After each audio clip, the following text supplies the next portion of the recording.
అందరూ బాగుండాలి, అందులో మనం ఉండాలి. Welcome to my channel Sri channel తరపున అందరికీ నమస్కారం అండి. అందరూ ఎలా ఉన్నారు? చాలా బాగున్నారు అనుకుంటున్నాను. ఈరోజు వీడియో అయితే దసరాలో 6వ రోజు అమ్మవారిని తమలపాకులతో అలంకరించాం. అలాగే ఆ రోజు మధ్యాహ్నం నుంచి అమ్మవారికి మరొక ప్రత్యేకమైన అలంకరణ చేసాం. వాటికి సంబంధించిన విశేషాలన్నీ కూడా ఈ వీడియోలో. ముందుగా మన ఛానల్ చూడడం ఫస్ట్ టైం అయితే తప్పకుండా సబ్స్క్రైబ్ చేసుకోండి, వీడియోని లైక్ చేయండి, షేర్ చేయండి, స్కిప్ చేయకుండా ఎండ్ వరకు చూడండి. అమ్మవారికి తమలపాకుల అలంకరణ అంటే ఏదన్నా అలంకరణ చేసే రోజు ముందు రోజే దానికి సంబంధించి అలంకరణ అంతా కంప్లీట్ అయిపోతుంది కదండి. అలాగే శనివారం మేము తమలపాకులతో అలంకరణ అమ్మవారికి చేయాలనుకున్నాం కాబట్టి శుక్రవారం మధ్యాహ్నమే తమలపాకులన్నీ తెప్పించి వాటిని అన్నింటినీ శుభ్రం చేశాము. శుక్రవారం రోజు అందరికీ కుంకుమ పూజ జరిగింది. అలాగే అమ్మవారికి హారతులు ఇచ్చిన వీడియో అయితే నేను ఆల్రెడీ అప్లోడ్ చేశాను. ఎవరైనా చూడకపోతే మన ఛానల్ పేజ్లో ఉంటుంది, తప్పకుండా అయితే చూడండి. హారతులన్నీ అయిపోయిన తర్వాత తమలపాకులన్నింటినీ కూడా అమ్మవారికి ఒక చీర కట్టి ఆ చీరకి పైన 2x టేప్ అంటించి ఇలా పైన అలంకరణ కోసం తమలపాకులన్నీ కూడా పెట్టామండి. నేను, మహాలక్ష్మి గారు, దేవి గారు ఇద్దరు, లక్ష్మి గారు కలిసి ఇంచుమించుగా 2 గంటల పాటు ఈ తమలపాకులన్నీ పెట్టాం. కాకపోతే అన్నీ పెట్టిన తర్వాత మార్నింగ్ లేచి చూసేసరికి బంచెస్లో అయితే కింద ఊడి పడిపోయినాయి అనమాట. మళ్ళీ పొద్దున్నే వాటిని అన్నిటినీ నేను సెట్ చేసరికి ఇంకొక 1 అవర్ అయితే పట్టేసింది. పంతులు గారు వచ్చేసారు, ఇంకా పూజ అయితే స్టార్ట్ అయిపోయింది. తమలపాకులు చాలా డెలికేట్గా ఉంటాయి కాబట్టి అవి 2x టేప్ వేసిన ఊడి పడిపోయాయి అనమాట. దండ వేస్తే వెయిట్ మొత్తం క్యారీ చేయలేవు కాబట్టి పారిజాతాలను తీసుకొచ్చి గుచ్చి అమ్మవారికి వేద్దాం అనుకున్నామండి. అమ్మవారికి పూజ కోసం ఎవరో ఒకళ్ళు రోజు పారిజాతాలు అయితే తీసుకొచ్చిస్తారనమాట. పారిజాతాలన్నీ కూడా దేవి, మౌనిక ఇద్దరు కలిసి ఇలా ఓపిక్గా అయితే మాలలు గుచ్చారండి. ఇంకా ఇంకోటి కూడా ఉంటే బాగుంటుందని చెప్పి నేనైతే 2 మాలలు గుచ్చమన్నాను అనమాట. ఈరోజు పీటల మీద అయితే నారాయణ గారు, మహాలక్ష్మి ఇద్దరు అయితే కూర్చున్నారండి. మా మహాలక్ష్మి కూడా ఎప్పుడు అమ్మవారికి ఏ సేవ చేయడానికన్నా ముందుంటుందన్నమాట. ప్రతి సేవ కార్యక్రమాల్లో అయితే చాలా బాగా వచ్చి అన్నీ చేస్తూ ఉంటుంది అమ్మవారికి. వీళ్ళిద్దరికీ కూడా చాలా భక్తి ఎక్కువ అండి, చాలా బాగా చేస్తారు పూజలన్నీ కూడా. శనివారం అయితే వీళ్ళు పీటల మీద కూర్చున్నారండి. పంతులు గారు కూడా త్వరగానే వచ్చేసారనమాట. అమ్మవారి పూజా కార్యక్రమం అంతా కూడా చాలా బాగా జరిగింది.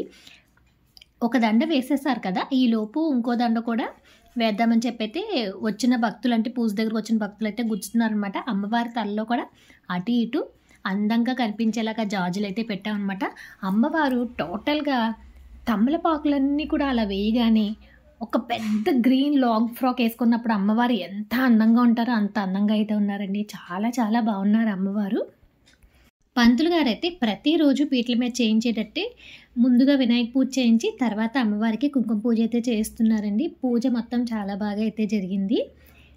లక్ష్మీ నారాయణ గారు ఇద్దరు కూడా ఈ పూజనే కాదండి, ఏదైనా పూజా కార్యక్రమం ఉంటే ముందే గుడికి వెళ్ళిపోతారనమాట. పండగ రోజుల్లో అయితే ఇంచుమించుగా ఏ శివరాత్రి, కార్తీక మాసం సోమవారాల్లో అయితే తెల్లవారుజామున 2ంటికి లేసి మొత్తం ఇంట్లో పూజ చేసేసుకొని మళ్ళీ గుడికి వెళ్ళి వచ్చేస్తూ ఉంటారు. ఇక్కడ చూసారా వీళ్ళందరూ కూడా పారిజాత పూలు 2వ దండ అయితే కడుతున్నారండి. ఇలాగా ప్రతి కార్యక్రమంలో కూడా భక్తులంతా కూడా చాలా బాగా అయితే తమ వంతు సేవ అమ్మవారికి చేస్తారనమాట.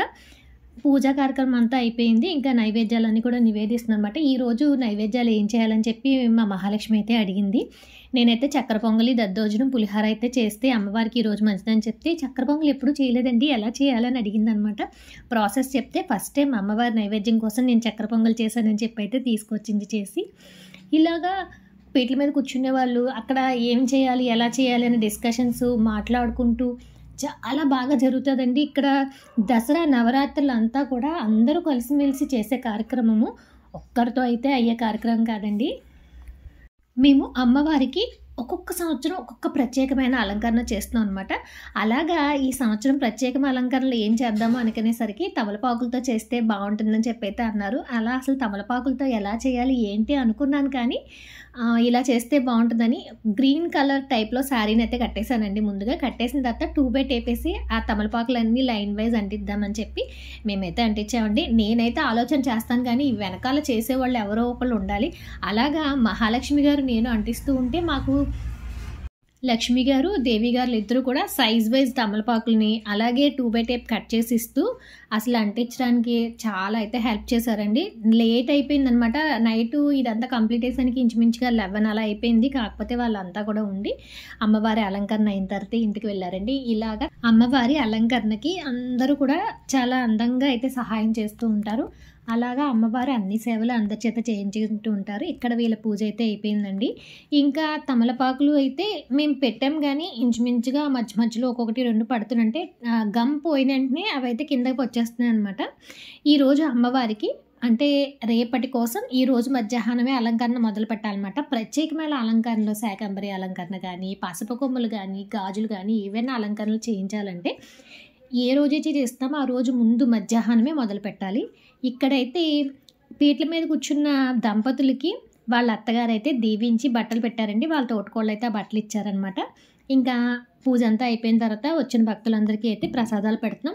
ఈ ప్రసాదాల కార్యక్రమం అయిపోయిన తర్వాత మధ్యాహ్నం నుంచి చీరల అలంకరణ కోసం ఏర్పాట్లు మొదలయ్యాయి. 2023లో అమ్మవారికి గాజుల అలంకరణ చేయించామన్నమాట. ప్రతి సంవత్సరం ఒక్కొక్క ప్రత్యేక అలంకరణ అయితే ఇలా చేస్తూ ఉన్నాము.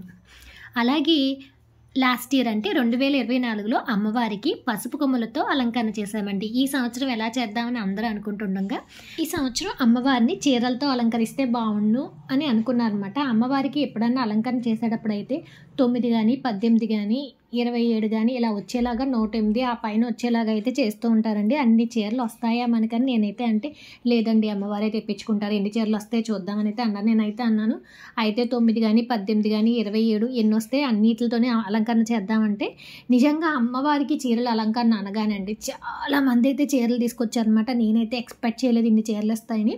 ఫస్ట్లో అనుకున్నాను పట్టు చీరలు లాంటివి వస్తాయా, అన్నీ ఎక్కువగా సిల్క్ శారీస్ వస్తాయేమో అనుకున్నాను.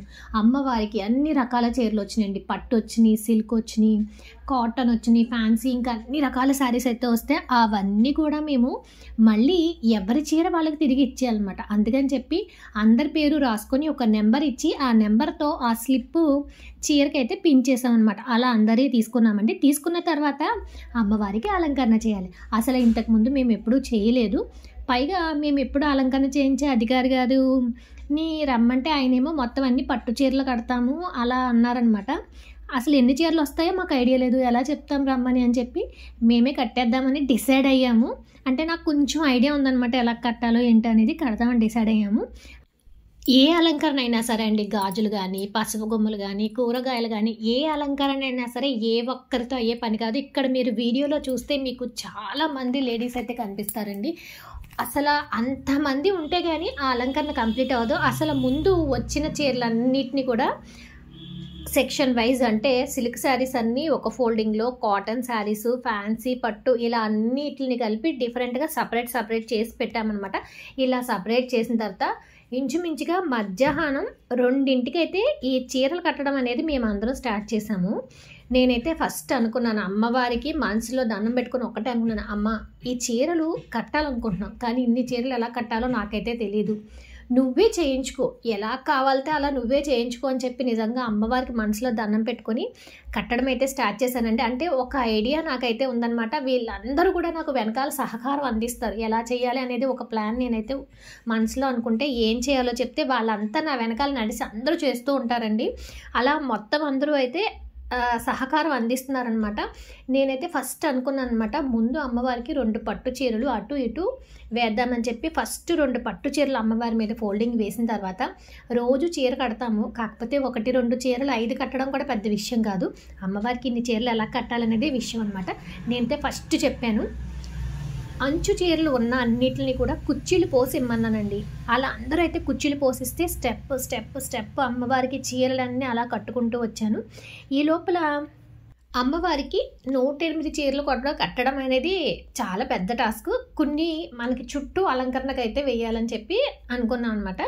అందుకని చెప్పి అమ్మవారికి వెనకాల ఒక పెద్ద కర్రను అయితే కట్టమని చెప్పాను అనమాట. మా వారు నన్ను అనమాట అవి మగవాళ్ళు కడితేనే అవద్దండి లేడీస్ అవ్వదని చెప్తే ఆయన అయితే వచ్చి మా కోసం కర్ర పట్టుకోమని చెప్పి వెనకాల అయితే కర్రలు కట్టామన్నమాట. ఒక్క కర్ర అయితే కట్టి ముందు ఆ కర్ర మీద ఏం చేసామంటే కాటన్ శారీస్ ఉంటాయి కదండి, కొంచెం లుక్గా కనిపించే కాటన్ శారీస్ కలర్ఫుల్గా ఉండే అన్నీ కూడా అమ్మవారి వెనకాల వేసామన్నమాట. నిజంగా ప్రతిదీ కూడా ఒక ఆలోచన రావడం అనేది అద్భుతమే అనమాట. ఎందుకంటే మేము ఎప్పుడూ చేయలేదు, ఎలా చేయాలో తెలియదు. కానీ ఒక ఆలోచన రీత్యా ఒక్కొక్కళ్ళు ఒక్కొక్క ఐడియాతో థాట్తో అలా అయితే చేసుకుంటూ వెళ్ళిపోయామన్నమాట. ఒక్కొక్క కాటన్ శారీని ఆ వెనకాల కట్టిన గెడకైతే ఒక్కొక్కటిగా వేసుకొచ్చానండి. చీరలు అంచులు చూసుకోవడం, కలర్స్ చూసుకోవడం, ఆ కలర్స్ వైజు స్టెప్లో ఏ చీర సెట్ అవుతుందో చూసుకోవడం, ఆ చీర వేసుకోవడం. ఇక్కడ చీరలు వేసేటప్పుడు కొన్ని చీరలని ఫోల్డింగ్స్ పెట్టేసి సైడ్కి వేసేవాళ్ళం, కొన్ని ఏమో నాకు కుర్చీలు పోసి ఇమ్మనేదాని అనమాట. నాకు నచ్చిన చీర నేను చెప్తే ఆ అంచు చీర వాళ్ళైతే కుర్చీలు పోసి ఇచ్చేవారండి. కుర్చీలు పోసిన తర్వాత మీకు స్టెప్ వైజు అమ్మవారికి పైనుంచి పైకి అంచు కనబడేలాగా కుర్చీలు పోసుకుంటూ నెక్స్ట్ లైన్లో అంటే చీరలు పెంచుకుంటూ అనమాట. ఫస్ట్ ఒక 3 చీరలు పెడితే తర్వాత ఒక 5, 6 ఎన్ని పడితే అన్ని అలా కుర్చీలు పోస్తూ పెట్టుకుంటూ వచ్చాం. తర్వాత అమ్మవారికి అయిపోయిన తర్వాత ఇంకా సైడ్ వైపు అలంకరణ కోసం అయితే చీరలన్నీ కూడా మామూలుగా కుర్చీలు పోచి ఫోల్డింగ్స్ పెట్టి పైన వేసుకుంటూ వచ్చామండి. అవి వేసిన తర్వాత అవి ప్లెయిన్గా కనిపిస్తున్నాయని ఆ పక్క నాట్లకి అన్నిటికి ఒక్కొక్క దానికి కలిపి నాటు వేసామన్నమాట, ముడి పెట్టాము. తర్వాత బాగా లుక్గా కొన్ని ఫ్యాన్సీ లుక్ శారీస్ బాగా కలర్ఫుల్గా కనిపించే అట్లన్నిటిని కూడా ఇలా పెట్టి డిస్ప్లేలో మనకి శారీస్ పెడతారు కదా, అలాగా అందంగా కనిపించేలాగా ఇలా అయితే పెట్టామన్నమాట. ఒక్కొక్కరిది ఒక్కొక్క ఆలోచన, ఎలా చేస్తే బాగుంటుందని అందరి సలహాలతో ఇంతమంది అమ్మవారికి ఇంత అందంగా 108 చీరలు కట్టామండి. నిజంగా అమ్మవారు చేయించుకుందనమాట మాతో. అలా కడతామని మేమైతే అస్సలు అనుకోలేం. ఫైనల్గా మొత్తం కట్టిన తర్వాత అమ్మవారిని చూస్తే ఎంత అందంగా ఉన్నారో తెలుసా. 108 అనుకున్నాను కానీ మొత్తం కంప్లీట్ అన్నీ వచ్చేసరికి అమ్మవారు 156 చీరలు కట్టుకున్నారండి. నిజంగా మాకు వండర్ అనిపించింది అనమాట అన్ని చీరలు రావడం. అయితే మొత్తం కంప్లీట్ అయిపోయింది. కంప్లీట్ అయ్యేసరికి ఈవినింగ్ 6 అయిందండి. ఇంచుమించుగా 4 గంటలు అయితే పట్టిందనమాట అమ్మవారికి ఇన్ని చీరలు కట్టేసరికి. చీరలు కట్టిన తర్వాత కూడా కొంతమంది తీసుకొచ్చి ఇచ్చారండి. అవి కూడా బాగా అంచు చీరలు కనిపించాయి, అమ్మవారికి పైన వేస్తున్నారని చెప్పి అయితే లాస్ట్లో ఉప్పాడ పట్టు చీరలు అయితే తీసుకొచ్చి ఇచ్చారనమాట. అలా ఒక 2 చీరలు వస్తే లాస్ట్లో అమ్మవారి చేతులకు అటు ఇటు కూడా ఆ శారీస్ కూడా వేశానండి. ఇలాగా అమ్మవారికి ఆ రోజు మధ్యాహ్నం నుంచి మొదలు పెడితే సాయంత్రానికి 108 చీరలు కట్టడం అయితే అయిందనమాట. నిజంగా ఒక్కరితో అయ్యే పని కాదు. మీరు చూసినట్టయితే చాలామంది అయితే అంటే మధ్యాహ్నం నుంచి ఇంచుమించుగా నేను కట్టడం మొదలెట్టింది మధ్యాహ్నమే. కాకపోతే శారీస్ అన్నీ ఎక్కడికక్కడ సపరేట్ చేసి 10:30, 11 నుంచి అయితే స్టార్ట్ చేసామన్నమాట. ఆ రోజంతా ఆ చీరల అలంకారంతో సరిపోయిందండి.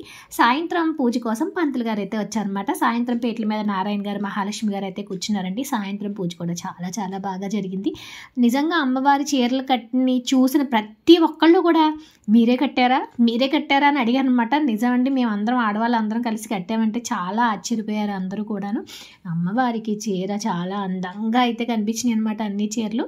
సాయంత్రం పూజ అంతా అయిపోయిన తర్వాత అమ్మవారికి అందంగా హారతి ఇచ్చి నైవేద్యం చెప్పిన తర్వాత పీటల మీద కూర్చున్న జంటల్ని పెద్దవాళ్ళు అందరూ వచ్చి దీవించమని పంతులుగా చెప్పారనమాట. ఒక్కొక్కరిగా వచ్చి అందరూ కూడా ఈ జంటకి అక్షంతలు వేసి ఆశీర్వదించారండి. పైగా ఇంకొక విషయం ఏంటంటే, మేము ఈ అలంకరణ శనివారం చేసాం కదా, ఆదివారం ఉదయం అమ్మవారు ఇలా చీరల అలంకరణలో అందరికీ దర్శనమిస్తారు. ఆదివారం అమ్మవారికి అఖండ అన్న సమారాధన జరుగుతుంది కాబట్టి సాయంత్రం నుంచి మొత్తం మగవాళ్ళందరూ కూడా ఆ భోజనాల ఏర్పాట్లు అక్కడే ఉన్నారండి. ఇక్కడ చూసారా చాలా మంది అయితే సాయంత్రం పూజకున్నారనమాట. మగవాళ్ళు ఆడవాళ్ళు అందరూ ఉన్నారు. అందరూ కూడా చక్కగా అమ్మవారి హారతి తీసుకున్న తర్వాత ప్రసాదాన్ని అయితే తీసుకున్నారు. అలాగే ఇక్కడ మా నూకరత్నం పిన్న అంటే నారాయణ గారు వాళ్ళ అమ్మగారు అయితే వచ్చి కొడుకుని కోడళ్ళు ఇద్దరిని కూడా అక్షంతలు వేసి ఆశీర్వదించారు. తర్వాత నేను మా వారు కూడా ఇద్దరు వెళ్ళి అక్షంతలు వేసామండి. ఇలాగ ఉన్న పెద్దవాళ్ళందరూ కూడా వాళ్ళకి అక్షంతలు వేసి ఆశీర్వదించారు. దసరా శుభ సందర్భముగా అఖండ అన్న సమారాధన జరుగుతున్నది కావున 50 మంది భక్తులు వచ్చి అమ్మవారి ప్రసాదములు స్వీకరించవలసిందిగా కోరుకుంటున్నాం. పూజా కార్యక్రమం అయిపోయిన తర్వాత సూర్యబాబు గారు అయితే ఇలా మైక్లో అనౌన్స్మెంట్ అయితే ఇస్తున్నారండి, అందరినీ అన్నదానానికి హాజరవ్వాల్సిందని. పూజ అంతా అయిపోయిన తర్వాత మా అమ్మవారికి మా శ్రీవారు అయితే సాంబ్రాణి ధూపం వేస్తున్నారు. అందరికీ అమ్మవారి దిష్టి తగులుతుంది కాబట్టి అలంకరణ అంతా అయిపోయిన తర్వాత కొబ్బరికాయ అయితే కొట్టాలన్నమాట అని చెప్పి నేను ఆయనతోటి సాయంత్రం అమ్మవారికి కొబ్బరికాయ మీద హారతి వెలిగించి దిష్టి తీసి కొట్టమని చెప్పానమాట. అలాగే ఆయన అమ్మవారికి కొబ్బరికాయ మీద హారతి వెలిగించి చక్కగా అమ్మవారికి దిష్టి తీసి దూరంగా అయితే వెళ్ళి కొట్టేశారనమాట. ఇలాగా 6వ రోజు పూజ చాలా అందంగా జరిగిందండి. 2 రకాలైన అలంకరణలు చూసారు ఈరోజు మీరు, తమలపాకుల అలంకరణ అలాగే చీరల అలంకరణ. ఈ చీరల అలంకరణ ఎలా చేసామో ఏంటో మీరందరూ చూసారు కదా. మాతో పాటు మీకు కూడా చాలా బాగుందనిపించాలి. ఖచ్చితంగా ఎలా ఉందో కామెంట్ సెక్షన్లో అమ్మవారి అలంకరణ గురించి మీరైతే తప్పకుండా కామెంట్స్ అయితే పెట్టాలి. ఇప్పటి వరకు ఛానల్ సబ్స్క్రైబ్ చేసుకోకపోతే సబ్స్క్రైబ్ చేసుకోండి, వీడియోని లైక్ చేయండి, షేర్ చేయండి. Thank you for watching. Survey జన సుఖినో భవంతు. ఓం శ్రీ మాత్రే నమః. అమ్మవారి కృప అందరికీ తప్పకుండా ఉండాలని కోరుకుంటూ ఈ దసరా వీడియోస్ అన్నీ కూడా మీకు తప్పకుండా రావాలంటే మన ఛానల్ పేజ్ని తప్పకుండా అయితే సబ్స్క్రైబ్ చేసుకోండి. అన్నీ కూడా దసరా అనే ప్లేలిస్ట్లు అయితే వస్తాయి, తప్పకుండా వాచ్ చేయండి. Thank you for watching.